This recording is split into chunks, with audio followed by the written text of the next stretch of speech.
Hello, I'm Amy Ventitulo, WCTV, and we're back with another You Ask, We Answer, addressing your top COVID-19 testing questions. And with me today remotely is our Washoe County Health District Officer, Mr. Kevin Dick. Kevin, thank you so much for joining us. Thank you for having me.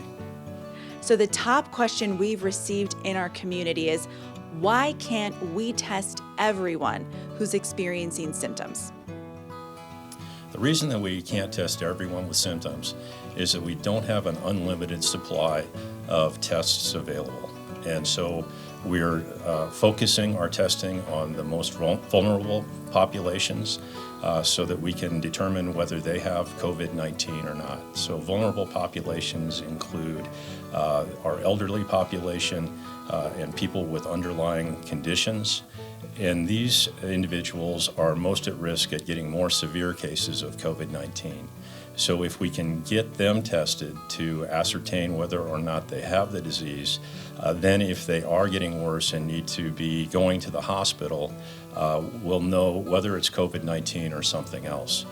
That way the hospital can best manage their resources, both their staff and their PPE, their personal protective equipment, by separating the COVID-19 patients from the other population of patients that need medical care.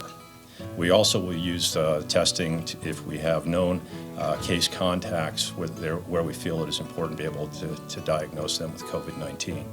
For other people that have symptoms, they should presume that they may have COVID-19 and they should self-isolate at home and work to recover. The testing doesn't change the treatment protocol, and we know that 80% of cases are not severe. So those people should self-isolate and work to recover at home. So that means with a low testing supply, we have to test the most vulnerable first. And if you are experiencing symptoms and not vulnerable, just self-isolate, quarantine, treat it like you would the flu. That's correct. We know that COVID-19 is very much like the flu as far as symptoms that develop. So if people go home and rest and work to recover like they would if they had the flu, that's the approach that they should take to get better from COVID-19.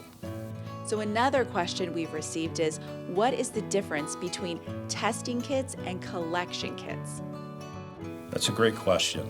The test kit are the materials that the lab uses in order to conduct the test to identify whether the COVID-19 virus is present in the sample that's collected. The collection kit are the materials for actually collecting the sample from the person that may have COVID-19. So we're currently using swabs in a collection kit that we are using to collect a nasopharyngeal swab. We may collect a nasal swab, but then there's also a viral transport medium that's needed to preserve that sample and a test tube to get that to the lab for testing. So that's the test collection kit, and that's what we're working to obtain additional supply to keep our testing going. Thank you. Next question, will Washoe County be receiving additional test kits? The state lab, who we work with for our testing, has done a phenomenal job of being innovative and working with various suppliers to get the reagents that they need for their testing at the state lab. So we expect to have a continuous capacity of testing from the state lab. The collection kits are the item that are in shortage for us, and we are working a number of angles with different commercial suppliers to get more of those collection kits.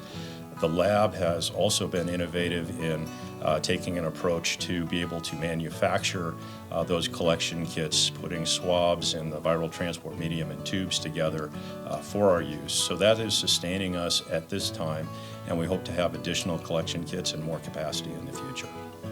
We've heard about the new Abbott Fast Result test. Will we be receiving any of those?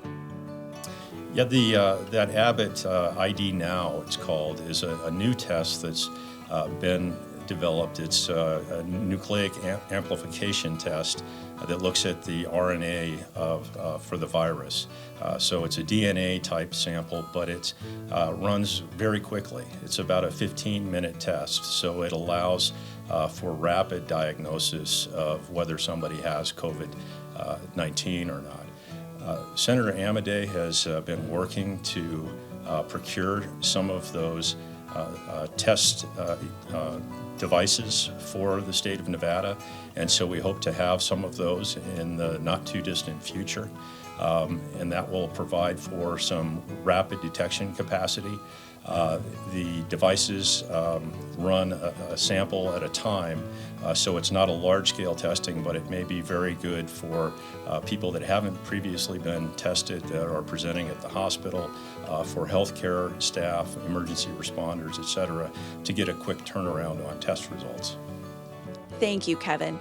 And thank you for joining us. To submit a question or for more information, you can contact our Regional Information Center at 328-2427 or by dialing 311.